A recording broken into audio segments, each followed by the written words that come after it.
What's up, everyone? It's Shane Drake. So this is just a quick video, probably not a quick video, but it's about financial stuff. I was talking to somebody tonight, and they weren't aware of something I thought that pretty much everybody would be aware of, which is something called the petrodollar. Now, a lot of people know the U.S. currency, or the dollar, used to be backed by gold. And sometime in the 70s, Reagan, I believe it was Reagan, took us off the gold standard. Man, I wasn't live.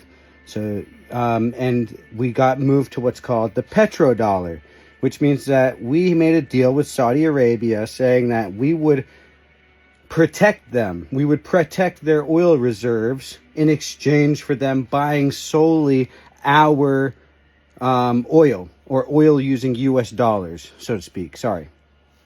That doesn't mean that they were buying our oil, but that all oil transactions had to be converted to US dollars. Okay, does that make sense? And that gave the US dollar its security, right? Because it would always have to be used in order to buy and trade oil. Okay, so all of this stuff in the Strait of Hormuz, you understand that, I've told you before, I don't even believe there's legitimate governments anymore. It's all just theater. Whatever you believe, you got to understand that in 2018, and you can look this up, Saudi Arabia signed a deal with Russia and China to use what's called BRICS, B-R-I-C-S. You can look that up. And it's Russia and China's currency, which is a digital currency. And their digital currency is backed by gold that they've been buying and getting from us, so to speak, etc. So it's a more secure financial means. It's a more secure currency. And what's happening is that Saudi Arabia, with this whole Strait of Hormuz thing, the oil that's being restricted isn't oil that's coming to us. It's just oil that would be otherwise traded using U.S. currency. So if you have been paying attention to the BRICS versus USD debate, what's happening now is they've introduced what's called the USDC, which is the U.S. digital currency.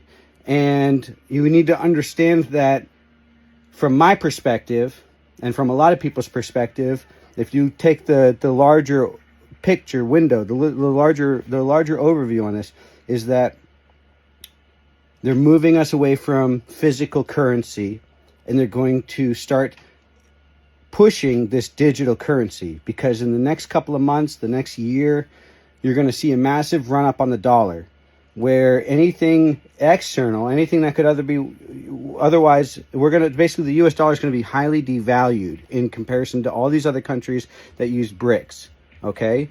Which means that your house might be worth $700,000 on the US market, but some Chinese guy could trade a Big Mac and come here and buy it, because that's the valuation difference, right? And in order to encourage people to not jump ship from the US dollar, they're going to be making deals with you in order to exchange XYZ for the USDC, or the US digital currency, right? Because in order to give the digital currency value, they need to take actual equity out of your home, your land, your car, right? So we're all going to be basically going bankrupt on a localized, on an international stage, but localized, it's going to make it feel like we're millionaires, right? It's obviously like the Weimar Republic kind of deal. But it's all been set up.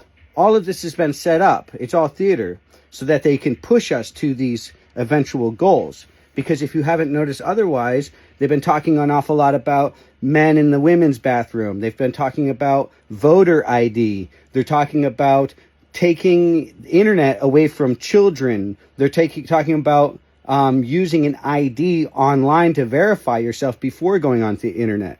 So you have to understand that what they're setting up everybody for, the only way to verify who you are, who's accessing what, is through a DNA identification system. That's what the whole trans debate's over. How do you tell who someone is? Well, it can't be by their face. It can't be by their fingerprint. It has to be something that can't be mimicked or copied, which is going to be this vaccine ID system using the quantum nanodot vaccine. So all of your subsidies, your pension, your 401k, it's all going to be online through this US digital currency system. Meanwhile, they're going to say, of course you can use cash.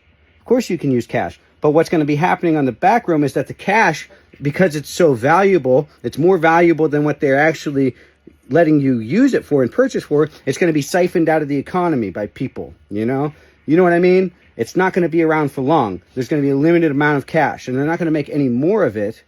They're just going to start phasing it out. And anybody who can, it's going to be survival of the fittest, you know what I mean? And at the same time, you're going to have the cancer pandemic, and you're going to have all of this obfuscation that's going to be distracting normies, and the market's going to seem good, and it's going to be able to be played from both angles like everything else. But what's going to happen is you've got to recognize this is all to onboard DNA ID, okay? They're controlling you with your money because you're going to say, well, in order to get XYZ benefit, in order to do XYZ trade, I have to go online. And meanwhile, there's going to be this huge split, you know, in politics. And like I said, it's all going to be moved to an app services. You want to make a vote through an app. You want to do this through an app. You need to register for that. It's going to be app, right? Because they're going to know that we can't trust the two parties and we can't trust people. So you can trust a computer. You know what I mean? It's all a setup. It's all a setup, you know, to get people dependent on 6G and DNA verification, because it's all based around this nanotechnology, this nanotech rapture, right? Event. The more dependent you are on money, the more dependent you are going to be to get the tech, to get the vaccine. That's the point. Do you understand?